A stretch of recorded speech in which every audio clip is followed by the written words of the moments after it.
Hey, you have those charges, right? These hired pirates are useless. They forgot the gunpowder at some encampment or something. Between you and me, they make great disposable manpower, but it's only been skeletons and the occasional fungus on the way down here. I might have to pay out more than I thought. The rumors? Yeah, they keep talking about the Grim Captain, don't they? Some horrific monster made from the bodies of dinosaurs, merfolks, pirates, and vampires. I can see you'd like to hear more, but first, who is the Grim Captain? Ixalan, a plane defined by both exploration and greed. Factions vie for lost treasure or land in bloody battles. The human warriors of the Sun Empire, who tame ferocious dinosaurs. The Legion of Dusk, vampire conquistadors who have sailed a great journey in search of the immortal sun. The freedom-loving pirates of the Brazen Coalition. And the River Heralds, merfolk shamans who guard their ancestral waters. They met, they fought, victories and losses accumulated for all sides. But what of the forgotten? Those who failed to defend their homes, who failed to seek treasure, who failed to seek their holy relic. The Grim Captain embodies all of them. A skeleton pirate captain, a four-headed abomination, sits on its throne. There it awaits for more corpses from the conflicts. But for what reason? Who knows? Maybe it's a vengeful spirit. Maybe it seeks to make its own crew and wage war against the living. But one thing's for sure, in death, it has united the factions in a gruesome display of power. Before we start, let's talk about Rule 0. Rule 0, arguably the strongest rule in Commander, is the rule that Commander players can do what they'd like, as long as everyone is in agreement. You can absolutely Rule 0 the Grim Captain as your commander for a mono-black deck list, but I wanted to make it more of a challenge by making it a hidden commander. What is a hidden commander?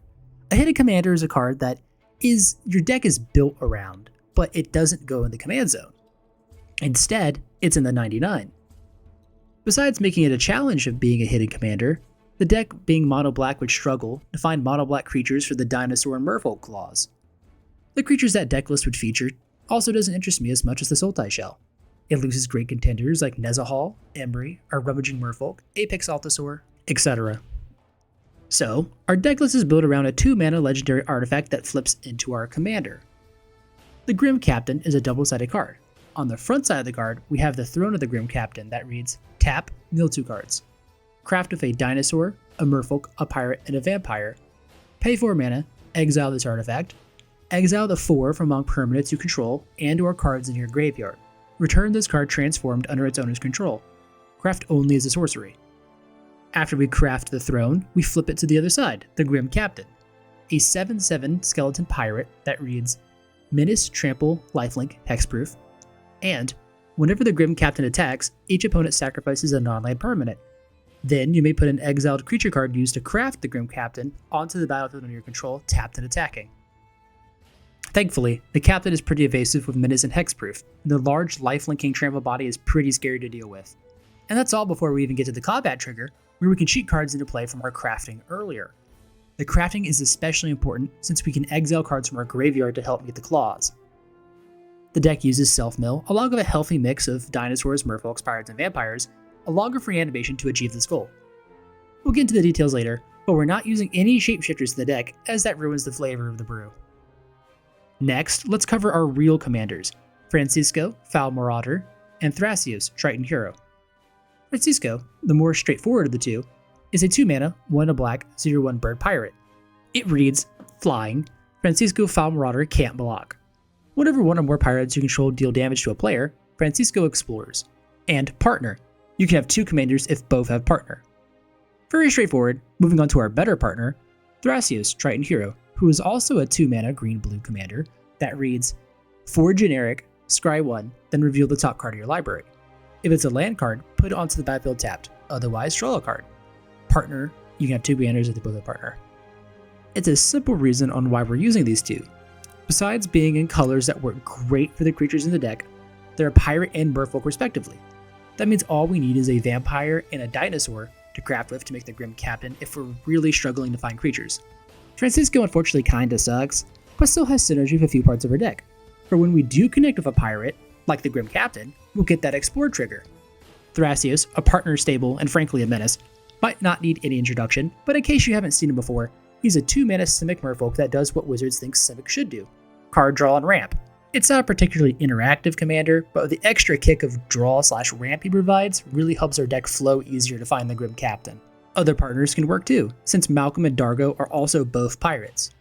You need a black mana partner, however, to use the captain, just keep that in mind. So, like most hidden commanders, it's a relatively janky build around. There are tons of ways to tackle this build, but I think that's what makes it fun.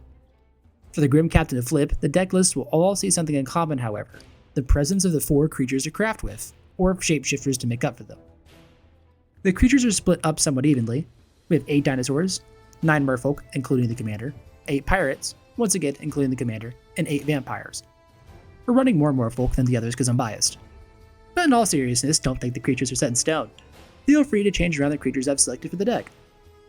I heavily recommended some aren't cut though, like Merfolk Looter, and some other crucial ones that I'll go over, but stick your favorite finishers of each creature and just see how it goes. This section is usually dedicated to what I would consider to be quote-unquote base cards in these types of decks, or those you'd commonly see.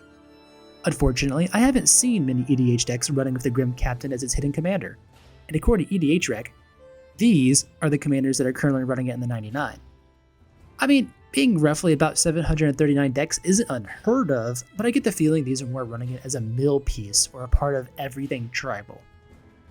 So instead, we're just going to immediately jump right into our other sections, starting with our creatures. The throne needs a dinosaur, merfolk, pirate, and vampire in order to flip into the Grim Captain. We'll be breaking down my personal choices on why I chose these creatures and some that could possibly get cut. Now, price was a factor when selecting some of them, such as not using Vaultborn Tyrant or Bloodletter Valkazats, but hey, if you're using proxies, that won't be a problem. Alright, starting with dinosaurs. But before we jump in, for each creature category, we'll break them down from the lowest CMC to the highest CMC. Dinosaur Egg, a great include since we can easily get at least one evolve trigger from it by playing a creature with at least 1 power. When it dies, we get to discover X, where X is its toughness. Remember, the Throne of the Grim Captain is 2 CMC, so we could potentially hit it off this trigger, if you're extremely lucky. But flipping it to one of our other smaller creatures isn't bad. Plus, we have a few ways to sacrifice in the deck, so if our opponents are feeling a bit passive, we can always trigger it ourselves. Now, we next have 2 3 CMC dinos, Tranquil Frillback and Topiary Stomper. Tranquil Frillback is a great utility dino, able to either destroy an artifact or enchantment, exile a graveyard, or gain 4 life. We can only choose each option once, but even then it's pretty good. Topiary Stomper, a simple 3 mana dino. When it enters, we fetch a basic from our library to the battlefield tapped. I love this one in particular, not just for the ramp, but using it with Alter the Wretched feels amazing. I've only pulled it off a couple of times so far.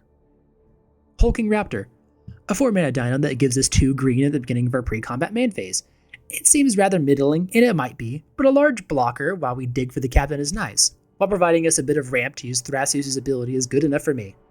To wrap up our dinos, we have 4 more as our top enders. Our top enders of each section are what will be ideally cheating out with the Grim Captain, but at Sultai, hard casting them isn't off the table. A commander favorite, Nezahal Primal Tide is a 7 mana 7/7 dinosaur with "This spell can't be countered." You have no maximum hand size, along with whenever an opponent casts a non-creature spell, draw a card. Discard 3 cards, exile Nezahal Primal Tide, return to the battlefield tapped under its owner's control at the beginning of the next end step. If an opponent doesn't remove Nezahal, that card draw can accumulate insanely fast. Plus, being able to discard 3 cards makes it only better for us because we're usually looking to discard cards from our hand to pitch at the graveyard as a reanimation target or to fuel the Grim Captain. I almost didn't include Galta in the dinosaur section and said I had a lower dino here, but I figured it's really flavorful to include the classic green stompy dinosaur, plus the high power really works well with some of our sacrifice outlets. Ancient Apeirosaur, I might catch some flack saying this, I think is better than Galta.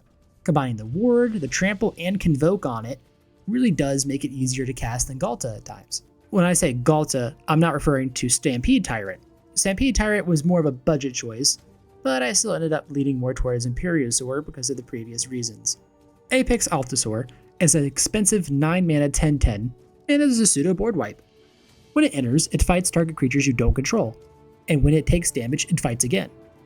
9 mana is steep, and even if we don't end up using the Grim Captain to get into play, we always have those backup reanimator effects to help this Altasaur annihilate our opponents. Moving on to Merfolk. Merfolk, objectively our best creature type in the deck list. Our Merfolk are amazing at rummaging or milling us to find the throne. Starting at 2 CMC, we have 2 creatures, It would be 3, but until Thrasios Oracle gets a reprint, she's not going to make the deck list. So, Merfolk Looter. It rummages, achieves our game plan to fill our yard, and is one of our creature types. Enough said. Moving on, we have a power crept Merfolk Looter, Vohar, Odalian Desecrator. The life loss of discarding instant and sorcery is really minor, but other than rummaging, the second ability for 2 mana, we can sacrifice Vohar to be able to cast an instant or sorcery from our graveyard. Can really come in clutch when we mill a spell that we needed. Next up, we have 3 CMC. Well, technically Emry can be a lower CMC creature if we have an artifact on the field, but we're going to count her here. Emry mills us for 4 when she enters, and as soon as the next turn, can tap to allow us to cast an artifact from our yard. The throne being an artifact makes Emry invaluable as an inclusion, and I don't think should be cut. Singer of Swift Rivers is a flex spot, but still isn't bad. We can flash this in response to a board wipe or point of removal to save one of our creatures. Or if we're really desperate, use it as a combat trick. More importantly, this could potentially save the Grim Captain from a board wipe.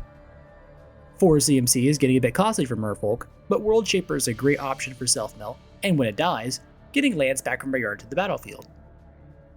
Moving on, Deep Fathom Echo, while it doesn't mill a whole ton, explores at the beginning of combat each turn, so we can keep a consistent mill going.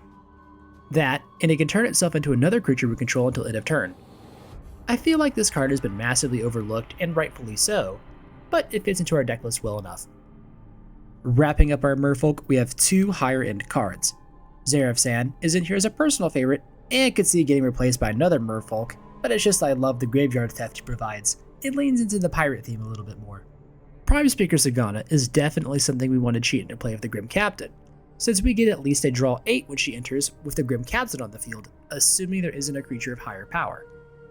I've always found Sagana rather awful for Merfolk Tribal, but including her here feels pretty good. Pirates, while I keep thinking them to be the weaker of the 4 since they lack their supporting color of red, do actually pretty well. Their utility for our self-mill is surprising. We have Siren Storm Tamer, a cheap pirate we can sacrifice to keep one of our key creatures in play. Remember, we can craft from our graveyard, so sacrificing it isn't the end of our creature's usefulness. Next up, we have Malcolm, Alluring Scoundrel. When he deals combat damage to a player, we get a draw, discard effect, and a chorus counter on Malcolm. After 4 chorus counters, when we connect with him, we draw a discard, but instead, we get to cast the discarded card for free. While it's not a creature, Corpses of the Lost is an auto-include. For 3 mana, we get a 2/2 black pirate skeleton, and an anthem effect of skeletons you control get +1/+0 and has haste. We can later return this to our battlefield to cast again if we descend that turn by paying 1 life. Now, this card does provide as a pirate skeleton, but giving the Grim Captain haste so we can swing as soon as we craft it is very strong. We don't have really any top enders for pirates, but the last 4 pirates are all 4 mana and provide enough utility for the deck in their own way. Amphin Mutineer and Hostage Taker both provide removal and are welcome additions to the pirate pile. Skeleton Crew gives our skeleton or pirates +1/+1, and a nice little ability of whenever one or more of our other creatures leave our graveyard, we get a 2/2 black pirate skeleton creature token. The last ability of being able to return it to the battlefield is niche and not overall useful given how expensive it is, but you know what, it's there. Finally, Ramirez de Pietro, Pillager, arguably another flex card, but one I think works well with not just the Grim Captain, but with one of our other commander stand-ins, Francisco. When Ramirez enters the battlefield, we lose 2 life and get 2 treasure tokens. But what we really care about is his second ability, where if one or more pirates we control deal combat damage to a player, we exile the top card of the library. We may cast that card for as long as it remains exiled. If Francisco's power is at least above 1, we can swing with our little feathered friend on an opponent to not just trigger Ramirez's ability, but Francisco's as well. Obviously, Ramirez does well with the Grim Captain because of his inherent trample, getting more value out of using the Grim Captain's attacks. Vampires. Vampires are interesting. While our choices do become more limited not having access to red or white, we have some decent contenders for our utility cards and top enders. Shame that Blood Letter is so expensive. Hopefully the price will drop when it eventually rotates out of standard. But until then, let's kick it off with Null Priest of Oblivion. A 2-mana 2/1 with lifelink and menace isn't anything to write home about, but if we pay the kicker cost, we can reanimate a creature from our graveyard. Seems like a no-brainer choice, but when I started the deck list I somehow almost overlooked it. Voldaren Bloodcaster. Another 2-mana 2/1 this time with flying, and has the ability to make blood tokens when the Bloodcaster or another non-token creature we control dies. This is what we really care about, the ability to discard a card and draw a card off those blood tokens. The ability to flip if we have 5 or more blood tokens could potentially come up, but turning our rummaging artifacts into 2/2 flying bats just doesn't seem very good. Pretty cool flavor-wise though. Next up, we have 2 3-mana vampires. Dark Imposter, which serves as a very expensive mana sink for removal, and I consider a flex spot. But 6 mana for repeatable removal is achievable for this deck, it's just not a very good rate. Sanguine Spy, a sack outlet that technically doesn't surveil, but she does, when we do sacrifice another creature. We also get optional card draw on our end step if we have 5 or more cards with different mana values for just 2 life. Sanguine Spy is a card I considered cutting for another vampire, but every time I've played her, I've gotten enough value to keep her around. We have 2 more vampires, but now for the 4 mana category. While it used to see a lot of play, Twilight Prophet gives us extra card draw and drain if we have the City's Blessing. We do have several high CMC creatures like Apex Altasaur, Galta, Prime Speaker Zagana, Nezahal, and Imperiosaur that this can trigger, so have fun gambling trying to rip them off the top of your library for that massive life loss. Nightveil Predator is definitely a flex spot, but here for a very good reason. Altar the Wretched will be talked about more in our pet cards section, but just know that Nightveil Predator is here for its flying, hexproof, and death touch. Besides trying pulling off jank with the altar, it still makes for a very annoying blocker for our opponents to get through. We have 2 top enders. First is Butcher of Malakir, a classic high-end vampire. It's really just here as a reanimation target and doesn't have much synergy with the rest of our deck, besides us able to occasionally sacrifice our creatures. This next card I tried out and was very surprised by how well it performed. Necropolis Regent is a 6 mana, 3/3 black, 6/5 with flying. It reads, whenever a creature you control deals combat damage to a player, put that many +1/+1 counters on it. As a standalone card, it's not very impressive, but when we have the Grim Captain on the field, it gets dangerous very fast. The Grim Captain of its treble can quickly grow itself over our opponent's creatures, so even if they offer a chump block, we still get a few counters. It's unlikely the entire table would have great blockers against the Captain, but just keep in mind you might need to pick on the person with the weakest board state at first. That concludes our creatures, but how are we filling up our graveyard besides a couple of rummagers? We have roughly 8 cards that aren't creatures that can help us with milling ourselves. We'll go over some now. Mesmeric Orb, a 2 mana, and when we untap, we mill that many cards when we untap. But as the game gets later, it is possible we can mill ourselves out, so heads up. A little spicier, we have the Grim Captain's Locker. While it isn't nearly as good as the Orb, it does provide us on some selection on what we mill by being able to tap and surveil. The second ability can come in extremely handy. By tapping it, we can cast creature cards from our graveyard for just 3 to black, and exiling 4 other cards from the yard. Late game, this is what I consider one of the few backup plans in the deck for reanimation. Several of our lands can help mill too, like Takanuma, Abandoned Mire, and Restless Reef. Abandoned Mire is a 1-shot 3 mill card, but we can return any creature or planeswalker from our graveyard to our hand. Restless Reef is more desperate for our self-mill, but the Exilon creature land felt flavorful enough to include, so it stays.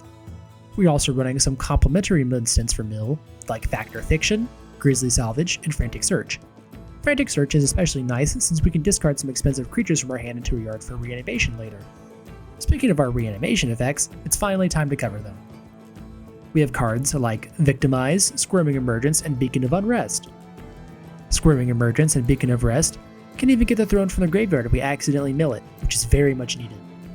I felt like we didn't need that much reanimation for the deck since we prioritized using the Captain, milling it until we get one of our ways to fetch it from the graveyard or tutor it. Quick side note, besides getting the Captain from our graveyard, well, what if it gets exiled? It can't return to our command zone since it's not technically our commander. Well, we do have at least one card to deal with the Grim Captain getting exiled. Karn, the Great Creator. TLDR, he's a great planeswalker, but what we really care about is his -2, where we can reveal an artifact we own from outside the game, or choose a face-up artifact we own in exile. Put that card in your hand. Now, the reason this works is obviously because of the Throne of the Grim Captain is an artifact. Even if it's flipped into the Grim Captain's side, it'll go back to being the throne. Now, I mentioned it briefly before, but for tutors, I'm not running Fabricate or any of the really expensive tutors in black like Vampiric or Demonic Tutor, but don't let that stop you if you prefer assembling the jank sooner. Plus, the mill in itself is like a tutor, since we have a ton of ways of fetching things from our graveyard, so I'm not really stressing about the lack of tutor power. But that being said, the tutors we do run are a bit more niche, but still get us the throne if we really need it. Like Muddle the Mixture. For blue, we can counter a target instant or sorcery spell, but the real utility of this card comes from the ability Transmute. At sorcery speed, we can pay 1 blue, discard Muddle, and search for a card of the same CMC, i.e. a 2-mana card. We don't have to just grab the throne, but that is what we'll be using it for most of the time. We can fetch any of our creature types if we desperately need one, like Dinosaur Egg, Merfolk Looter, Malcolm, Null Priest, or Voldaren Bloodcaster. I love Transmute as an ability. The flexibility in a mediocre counterspell makes it worthwhile including in my opinion. A more straightforward tutor that works very well of getting the throne is Final Parting. For expensive 5 mana, we can search our library for 2 cards, and we put one into our hand and the other into the graveyard. You can probably already see where I'm going with this, but tutoring for the throne and a sweet creature to cheat it out with during the crafting cost has been the premier way I've used it. I guess if you already have the throne, then grabbing a reanimation effect would do just nicely. As we come to a close here, let's end it with some personal choices and some Allstars in the deck. I've mentioned it several times in the deck already, but Altar of the Wretched is another fun craft-themed artifact that synergizes well with all the creatures we'll be milling. When Altar enters the battlefield, we sacrifice a non-token creature, and when we do so, we draw X cards, mill X cards, where X is that creature's power. Of course, we can sacrifice any of our big creatures to this to get massive card draw and fill our yard, but even a 3 or 4 powered creature is still worthwhile. But that's not all. We can craft with 1 or more creatures for 2 black. When we do so, we flip it into Wretched Bone Mass. It's a lot of text, but essentially, its power and toughness is equal to the total power of cards we use to craft it. It also gains the keywords from those cards if they had any. This can be a terrifying creature out of nowhere we can make, and can most of the time be stronger than the Grim Captain himself. Not to mention, back on the front of the card, we can return it from our graveyard to our hand. I've had a lot of fun using Altar of the Wretched, and is actually why I'm running Nightveil Predator the decklist over another vampire. Hey, listen, it's not a good excuse, but it's my excuse. I've said it before, and I'll say it again, Mystic Reflection is crazy good for its flexibility. But I've highlighted that use before, being able to turn our creatures into something better, or our opponents into something inconsequential. And you know what? I'm going to highlight it again, because when crafting with the Grim Captain, we don't always hit the best cards to craft with. So if we hit a bunch of dorks and only one top ender, say a Necropolis Regent, it doesn't feel too good. But if we have Mystic Reflection, and we attack the turn after getting the Regent into play, we can turn a dork into another Regent. I've been dying to try out Stargaze, a newer card from Bloomburrow, and in this deck I think it's finally found a home. For X black, we get to look at the top of our library for twice X, then we can put up to X of them into our hand and the rest in the graveyard. To me, this almost seems better than Stinging Study at times, especially if you're running at 4 or 5 mana maybe commander. While I like both cards, the sorcery speed of Stargaze really hurts justifying it over Stinging Study at times. But when we're looking to 1, selectively find the Throne of the Grim Captain, and 2, fill our graveyard, I'm certainly willing to run this card and hopefully add it into more decks in the future. In the mana base, you might have noticed the inclusion of the hidden cycle of lands from the recent Ixalan set, where they enter tapped and we can sacrifice them on a future turn to discover 4. I don't think they're very good, but with the heavy amount of Ixalan cards we're using, I figured it'd be flavorful to include these in the mana base. This decklist is definitely more jank than not, so the next few decklists will dial it back a bit more, but still looking to have some unique themes. That said, there's a lot of new subscribers since the last video. Grist really blew up, so I'll do a quick self-introduction again. I'm Scroll Thief, also known as Sean. I make MTG, EDH content, and variety content, mostly games with friends, but I'm looking to do more solo gameplays in the future. That's about all, so as always, the decklist is posted in the description below. And if you have any ideas on what you'd include, comment it below. And by the way, I appreciate the previous comments on Grist, reminding me about Umori and several insects I overlooked. That was extremely helpful. At the moment, let me look this up real quick. She's still in budget? At the moment of this video, Grist is still within that $50 budget range, even after the changes that you guys suggested, so I really appreciate it. Now, thanks for sticking to the end, and more importantly, happy Halloween. It should be around here soon, but seriously, you brought those charges I asked for, right? Why do I keep asking for them? Well, that's because... oh, never mind, we're here. Set the charges around the cavern before the captain wakes up, will ya? That's not good. We need to leave right now.